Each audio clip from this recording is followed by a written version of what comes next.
Assalamualaikum Suci. Waalaikumsalam. Alifa, ada apa? Kamu lagi apa sih? Aku lagi baca-baca buku aja nih. Oh, kebetulan kita sharing aja yuk. Yuk, sharing tentang apa? Pengetahuan kamu, Khawarij dan Murji'ah itu kayak gimana sih? Pengetahuan aku tahunya tentang Khawarij dan Murji'ah itu latar belakangnya. Gimana latar belakangnya? Aku kasih tahu ya. Ya, Khawarij secara bahasa berasal dari bahasa Arab yaitu kharaja yang artinya keluar, muncul, atau memberontak. Secara istilah, Khawarij ini adalah kelompok pendukung Ali yang keluar karena tidak setuju dengan keputusan Ali yang menerima tahkim pada saat Perang Siffin tahun 37 Hijriah atau 648 Masehi dengan kelompok Muawiyah bin Abi Sufyan atas persoalan kekhalifahan. Dalam peperangan ini, tentara Ali yang dipimpin oleh Malik al-Ashtar hampir mencapai kemenangan yang mendesak mundur tentara Muawiyah. Lalu, Amr bin Ash, Panglima Muawiyah, memerintahkan pasukannya untuk mengangkat tinggi-tinggi Al-Quran dan sambil berkata, Al-Quran yang akan menjadi tahkim di antara kita, dan marilah kita bertahkim kepada kitabullah. Ali yang didesak oleh pemimpin-pemimpin pasukannya akhirnya menerima tawaran tersebut. Berdasarkan hal tersebut dapat dipahami Khawarij ini muncul karena adanya persoalan politik yang kemudian menjadi persoalan kepercayaan. Murji'ah secara bahasa yaitu berasal dari bahasa Arab yaitu irja atau arja yang artinya nunda, penundaan atau penangguhan. Secara istilah yaitu penangguhan vonis hukum atas perbuatan seseorang sampai ke pengadilan Allah kelak. Kaum Murji'ah muncul karena adanya pertentangan politik yang awalnya di Damaskus sebagai upaya untuk tidak mau terlibat terhadap kafir mengkafirkan seseorang yang melakukan dosa besar. Teori asal-usulnya Murji'ah ini yang pertama, Murji'ah sebagai kelompok politik maupun teologis yang munculnya itu berbarengan dengan Syiah dan Khawarij yang dimana Murji'ah ini sebagai musuh Khawarij. Yang kedua, basis doktrin Islam yang awalnya digunakan sebagai gerakan politik oleh Al-Hasan bin Muhammad Hanafi. Yang ketiga, Murji'ah ini muncul di latar belakangi dengan persoalan kekhalifahan antara Ali dan Muawiyah yang dimana Syiah ini sebagai pendukung Ali dan Khawarij ini golongan yang keluar dari pendukung Ali yang sama-sama menentang kekuasaan Muawiyah karena dinilai keluar dari ajaran Islam, dan disitulah terjadi sikap saling kafir mengkafirkan. Lalu muncullah satu kelompok yang tidak ingin terlibat dalam pertentangan politik yang terjadi, yaitu kelompok Murji'ah. oh jadi gitu ya tentang latar belakang munculnya Khawarij dan Murji'ah. Ternyata latar belakang munculnya Khawarij dan Murji'ah itu ketika adanya masalah politik kekhalifahan. Iya, kayak gitu. Tapi aku juga masih bingung nih tentang perkembangan Khawarij dan Murji'ah itu selanjutnya kayak gimana.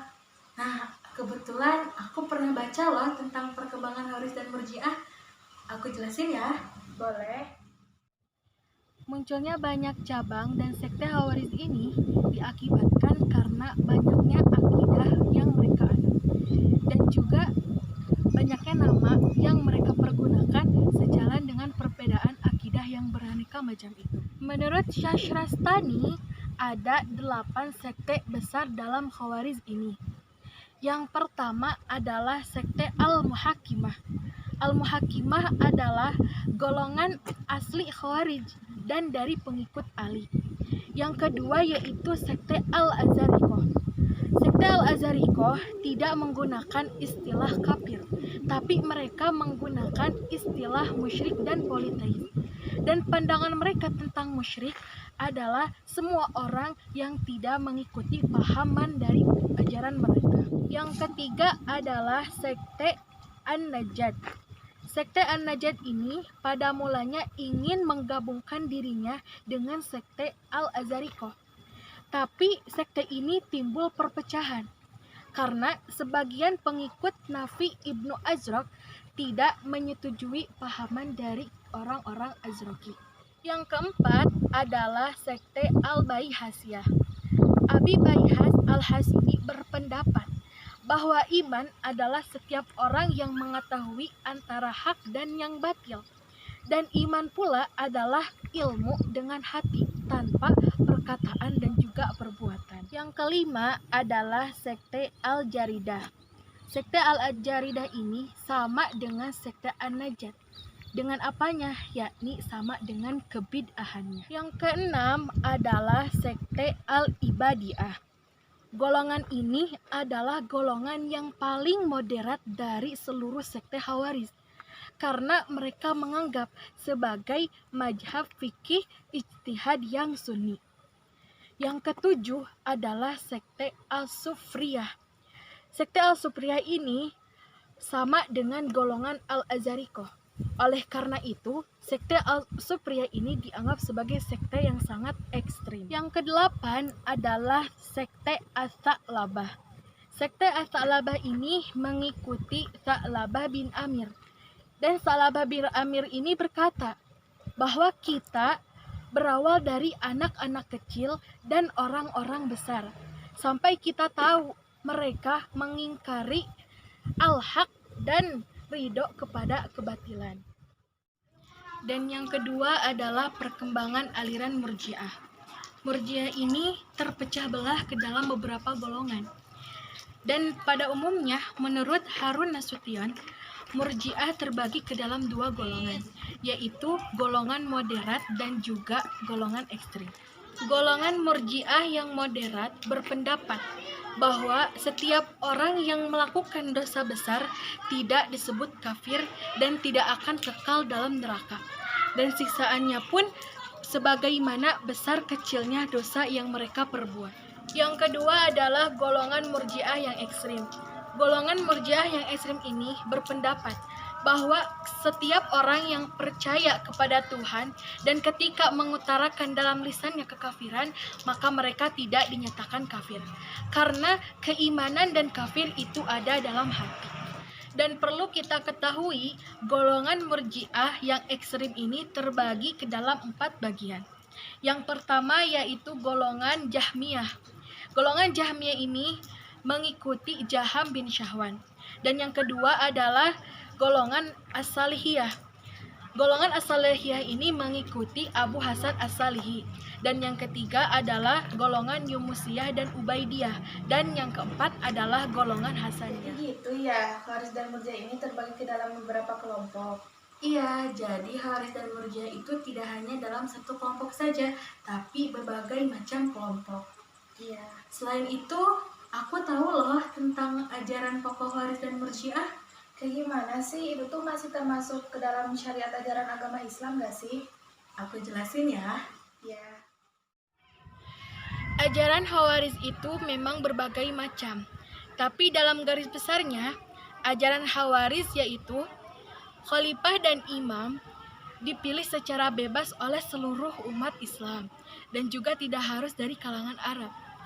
Dan ketika melakukan dosa yang besar, mereka tidak lagi bisa disebut muslim dan juga harus dibunuh. Dan mereka berpendapat bahwa mereka akan menjadi kafir ketika mereka tidak mau membunuh orang-orang yang tadinya sudah dianggap kafir. Dan di ajaran Khawarij ini adanya wa'ad dan wa'id, yaitu orang baik harus dimasukkan ke dalam surga dan orang yang jahat harus dimasukkan ke dalam neraka. Dan dalam ajaran pokok Khawarij ini, Al-Quran itu sebagai makhluk. Dan juga mereka bebas memutuskan perbuatannya bukan dari Tuhan. Ajaran-ajaran pokok dari Murji'ah pada dasarnya bersumber dari irja atau arja'ah yang diaplikasikan dari berbagai macam persoalan yang dihadapinya. Menurut Montgomery Watt, dan dari kutipan Rohisun Anwar, doktrin-doktrin Murji'ah terbagi ke dalam beberapa bagian, dan salah satunya adalah doktrin-doktrin Murji'ah itu menyerupai skeptik dan empiris di kalangan Helenis. Menurut Harun Nasution, dikutip dari Nurlaila Abbas, membagi teologi doktrin Murji'ah ke dalam 4 bagian. Yang pertama yaitu menunda hukuman Ali Muawiyah, Ammar bin As, dan Abu Hasan al-Asy'ari yang terlibat ke dalam tahkim dan menyerahkannya kepada Allah nanti di hari kiamat. Dan yang kedua, menyerahkan keputusan kepada orang yang telah berbuat dosa kepada Allah Subhanahu wa taala. Yang ketiga, menekankan kepentingan keimanan daripada perbuatan. Dan yang keempat, memberi penghargaan kepada orang yang melakukan dosa besar untuk meminta ampunan dan rahmat Allah. Ternyata jalan pokok Khawarij dan Murji'ah ini menyimpang dari syariat ajaran agama Islam ya? Iya, jadi seperti itu. Nah, menurut kamu dari hasil sharing kita, bagaimana sih perbedaan antara Khawarij dan Murji'ah? Jadi gini. Tentunya aliran Khawarij dan Murji'ah ini sangat berbeda, yang dimana aliran Khawarij ini sangat keras terhadap sikap mengkafirkan, seperti seseorang yang melakukan dosa besar atau yang tidak bertahkim pada Al-Quran dianggap kafir.